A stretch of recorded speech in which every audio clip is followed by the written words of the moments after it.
강의를 시작하겠습니다. 이번 시간에는 기둥과 뿔의 겉넓이에 대하여 알아보도록 하겠습니다. 기둥의 겉넓이는 어떻게 구하는가? 자, 생각 열기를 보시면 상자를 포장하려면 포장지가 얼마나 필요할까? 상자도의 전개도를 생각해 보면 되겠네. 그래서 상자의 전개도를 이렇게 그렸습니다. 우리가 초등학교 때에는 직육면체의 겉넓이는 전개도를 이용하여 구하였다.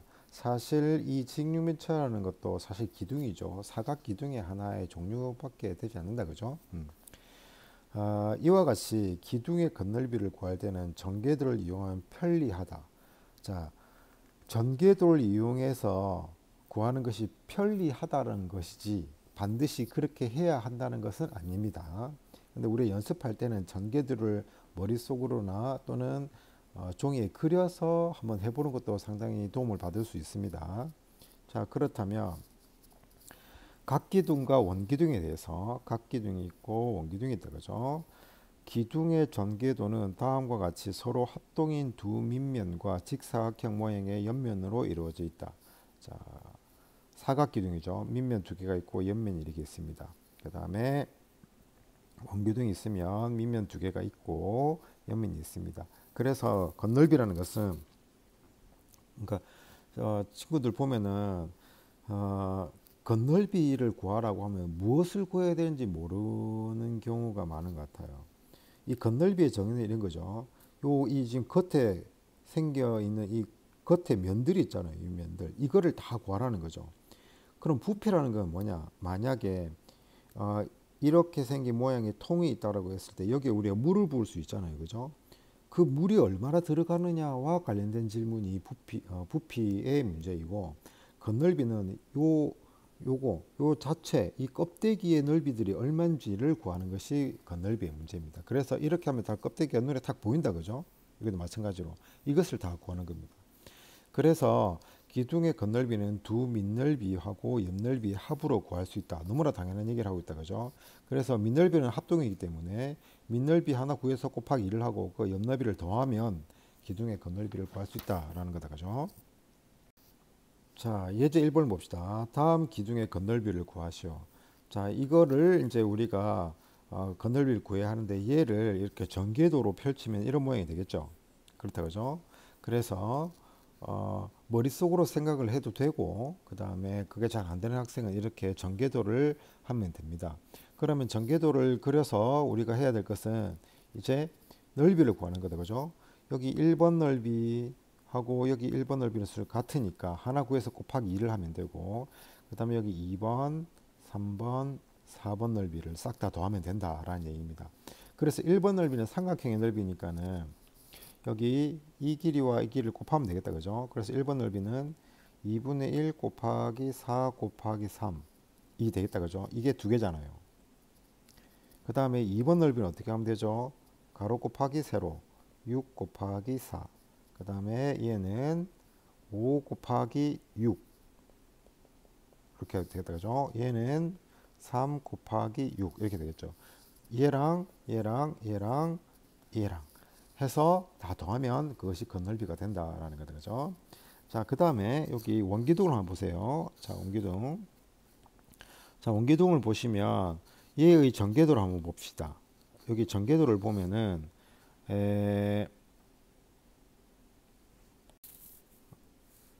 이 원기둥의 전개도를 그리면 이렇게 되겠죠. 위에 뚜껑이 두 개가 있고, 그죠? 네, 잘 안 보이네, 조금. 뚜껑이 두 개가 있고 이렇게 그 다음 옆에 이렇게 옆면이 있습니다. 자, 그러면 우리 어떻게 하면 되죠? 이 넓이와 이 넓이와 이 넓이를 더하면 되겠다, 그죠? 그런데 이 넓이하고 이 넓이는 같겠죠. 그래서 여기 1번 넓이하고 1번 넓이는 같을 거고 2번 넓이로 구하면 되겠어요. 그런데 이것은 원이다, 그죠? 따라서 원의 넓이는 파이 r 제곱 이렇게 되죠. 그래서 파이 곱하기 4의 제곱 그것이 두 개다. 이렇게 얘기를 하면 되겠다, 그죠?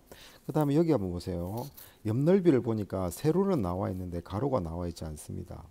자, 이 가로는 어떻게 하면 되겠냐 보니까 이 가로의 길이 요 파란색, 요 빨간색 요 길이 있다, 그죠? 요거랑 우리는 여기 파란색 이 부분의 길이와 서로 같다라는 걸 알 수가 있습니다.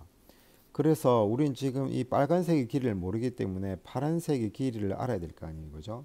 근데 파란색의 길이는 뭔 거 보니까는 원의 둘레다. 원의 둘레는 2파이 r이다, 그죠? 원의 둘레는 2파이 r. 그래서 2파이 곱하기 r 4가 되겠죠. 그래서 2파이 곱하기 4라고 적혀 있는 겁니다.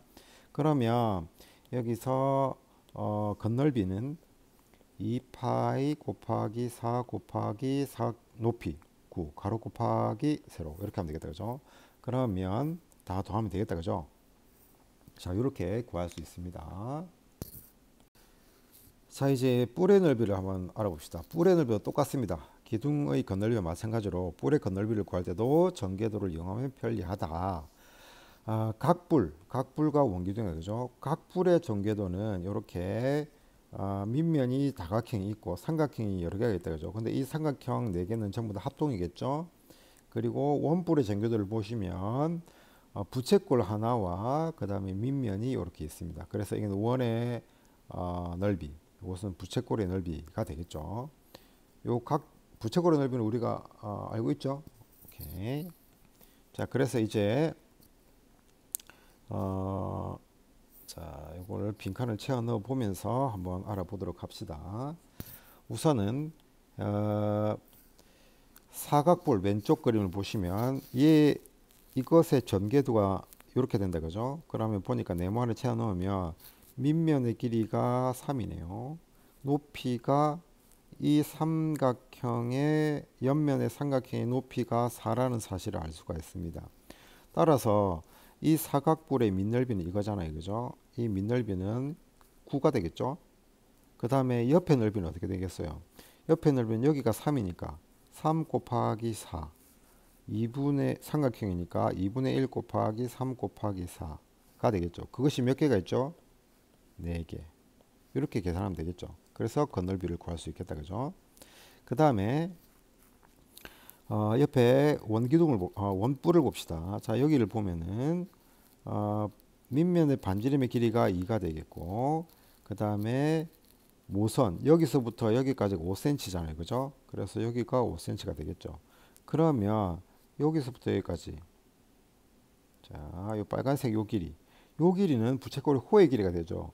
부채꼴의 호의 길이와 같은 것은 밑면의 원의 둘레가 되죠. 그래서 밑면의 원의 둘레는 어떻게 되죠? 2파이 r이잖아.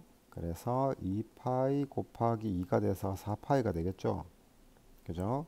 그러므로 이제 우리는 얘기할 수 있습니다. 원뿔에서 밑넓이는 어떻게 되죠?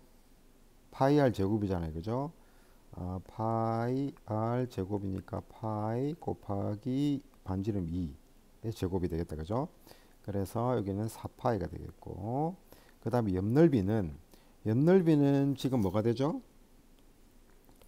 호의 길이가 여기가 4파이라고 우리가 방금 구해놨습니다, 그죠?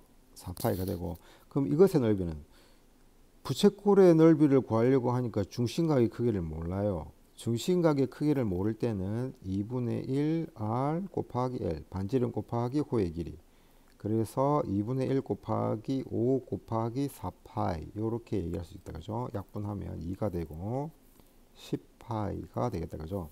그러므로 여기는 10파이가 되겠습니다. 그래서 밑넓이와 옆넓이를 두 개 더하면 14파이 이렇게 구할 수 있다 라고 우리가 얘기를 해볼 수가 있겠다, 그죠?